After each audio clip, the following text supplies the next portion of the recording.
10th class. Good morning 10th class. मेरा नाम ईशा मित्तल है, मल्टीपर्पज़ स्कूल दी। बेटा मैं अज थानू 10th क्लास में चैप्टर 4 दो घाती समीकरण क्वाड्रेटिक इक्वेशनस करवान जा रही हाँ।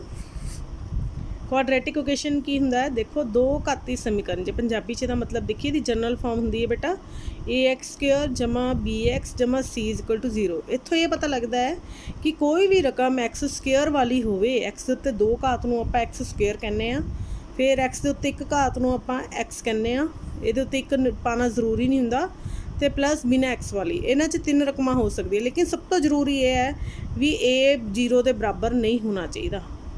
जेकर ये 0 हो जाता है तो इन्हें x² नाल 0 नाल गुना हो जाना है, तो ये रकम खत्म हो जाएगी।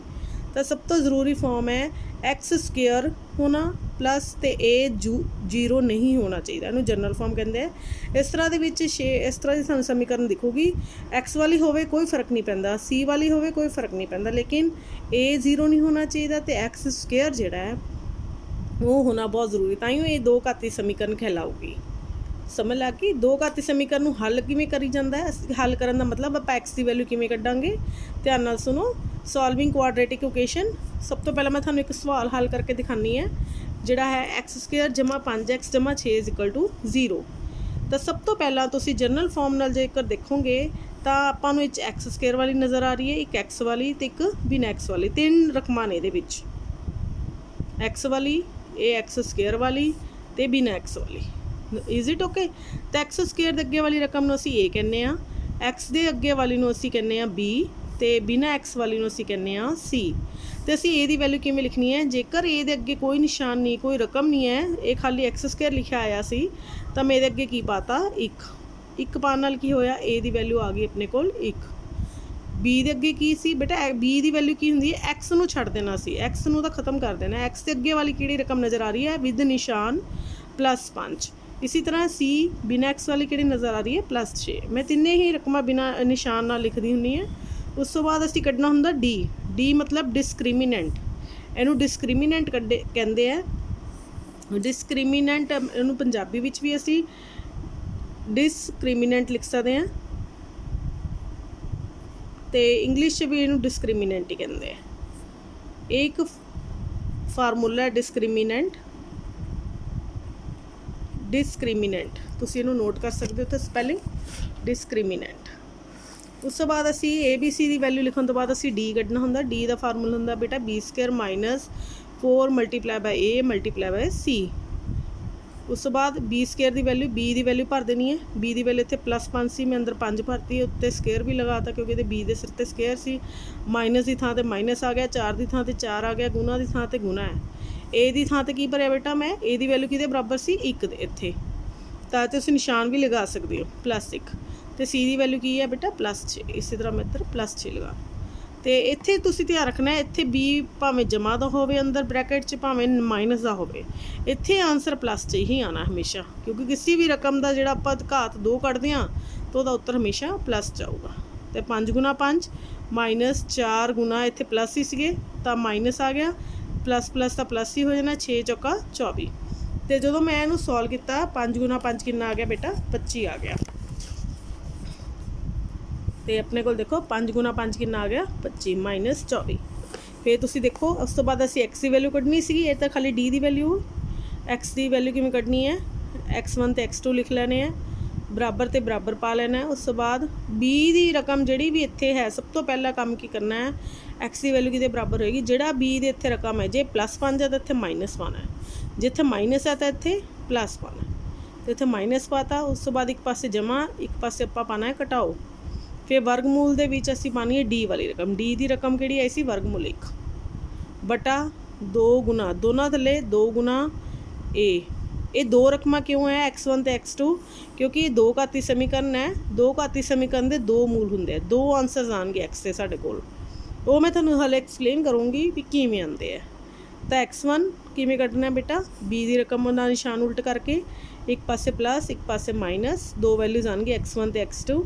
फिर वर्गमूल दे विच d की वैल्यू पा देनी, तुसीं d की वैल्यू 1 आई सी, दोनों च मैं d की वैल्यू पाती, बटा पाता, 2 गुना 2 दोनों पासे आना है थल्ले गुना ए की आना है जी आ रकम है ए 1 1 तो इनू सॉल्व किया -5 जमा 1/2 तो इधर आएगा -5 इत्थे प्लस की थां ते की आएगा -1/2 तो जो असं -5 एक दे अगे घटाओ है एक दे अगे जमा है +1 दे अगे तो आप दोनों की कर देना घटाओ कर देना निशान वड्डी रकम के अगे वाला वड्डी रकम के अगे माइनस का निशान है तो -4/2 तो एक्स की वैल्यू कितनी आ गई -2 तो x2 की वैल्यू कितनी आ गई दोनों अगे देखो सेम निशान है एक तो अगे भी माइनस है इत्थे 5 के अगे भी माइनस है तो दोनों जुड़ जाएंगे लेकिन निशान उही आऊगा जो दोनों कोल हुंदा 6 2 एकम 2 6 नूं कट्टिया तो -3 आ गया।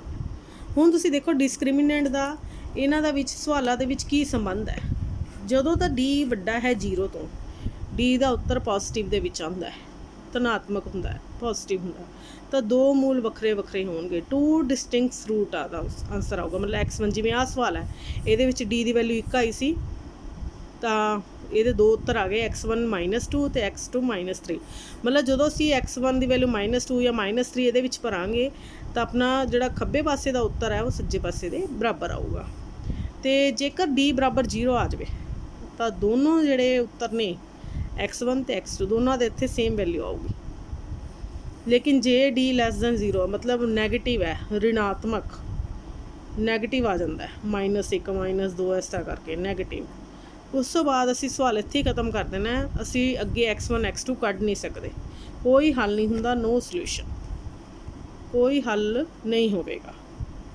Is it okay. इसी तरह का मैं थोड़ा एक होर सवाल करके दस दी हाँ तुसीं इन्हूं ध्यान नाल नोट करोगे तो तुहानूं एक सवाल होर समझण तो बाद पता लग जाएगा।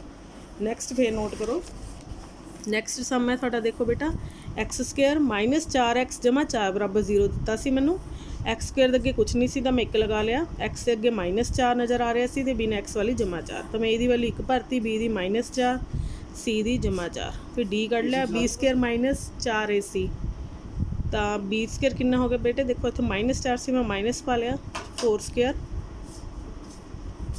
-4 × a × c की वैल्यू कितनी सी +4 निशान जरूर पाने होंगे है ए की वैल्यू मैं अगे 1 सीगा प्लस आ पाओ ना पाओ लेकिन घटाओ का जरूर पाना है तो 4 चौके 16 इत्थे भी माइनस सीगा अंदर लेकिन इत्थे मैं तुहानूं कहा सी उत्तर हमेशा जमा च आना है माइनस का स्क्वेयर होवे चाहे प्लस का स्क्वेयर होवे इत्थे आंसर जमा च ही आना 16 - 16 कितना आ गया 0 तो x1 की वैल्यू किमें कढ़नी सी आपां मैं तुहानूं पहले दस्सिया सी पहले इहदा निशान उल्ट करके -4 का इत्थे +4 तो इत्थे +4 लिख लिया एक पासे प्लस पाना एक पासे माइनस पाना x2 को माइनस पाईदा फिर वर्गमूल च की पाना डी वाली रकम 0 उपर 0 थले बटा फिर बटा पा देनी है वड्डी सारी फिर 2 नाल गुना कर देना ए की वैल्यू 2 × 1 देखो is it clear to you हुण तो इत्थे कितना आ गया 4 जमा वर्गमूल 0 का 0 ही हुंदा 4/2 इसी तरह इत्थे भी 4/2 देखो दोनों मूल बराबर आ गए डी 0 तो डी की वैल्यू 0 हुई तो x1 तो x2 दोनों मूल बराबर आ गए is it clear to you thank you.